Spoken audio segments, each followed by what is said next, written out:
Ayan, December 25.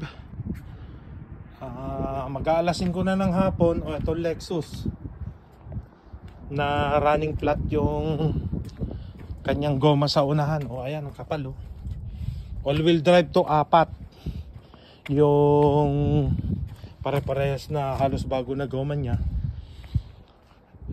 Ang problema ngayon, sarado lahat yung mga bilihan. Wala tayong mabibili. Buti na lang at meron akong use dito. Ilalagay ko muna temporary. Ito yung kanyang goma. Sira na yung sidewall.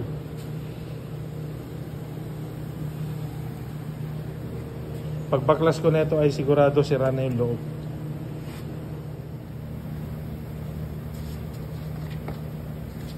Ayan, bubuksan natin.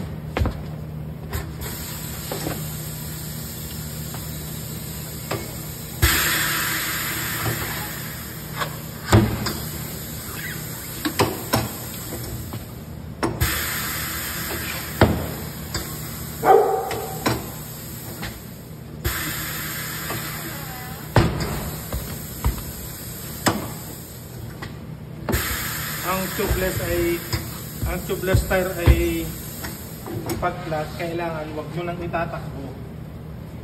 Kasi kung itakbo mo pa yan, yung sa bigat ng sasakyan, syempre mapupersa yung gilid.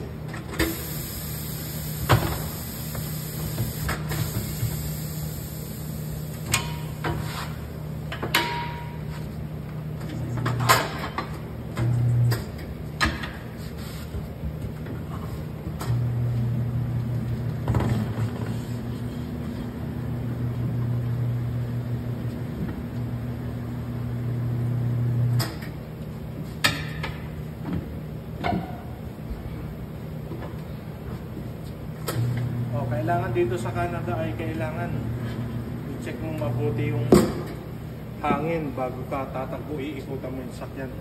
Kasi pag pinatakbo mo tapos sa highway na-flat ka doon, pag tatabi mo maghanap ka ng shoulder, sigurado sira ito kahit may reserva ka.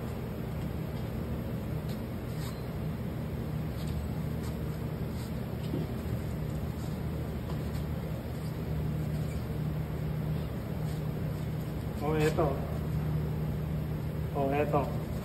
Sira yung gilid.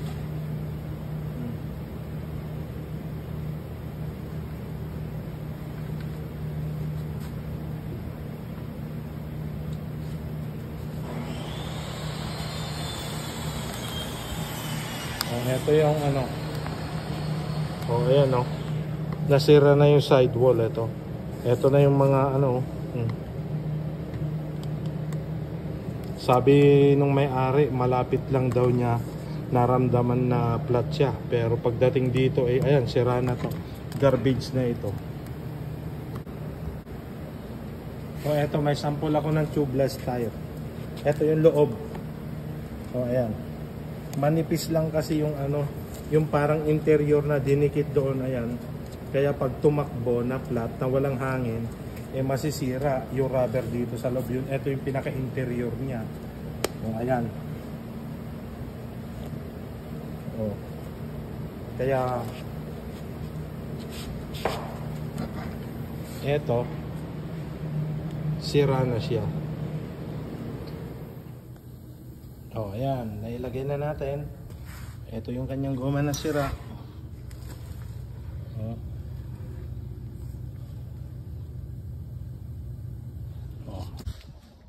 Eto, gabi na. Ayan. Kailangan ko pang nirotig. Ito yung nasa likod. Ayan. Ito yung nireplace ko. Nilagay ko sa likod. Ayan. Ito yung binayad niya sa akin. Labor lang to, labor.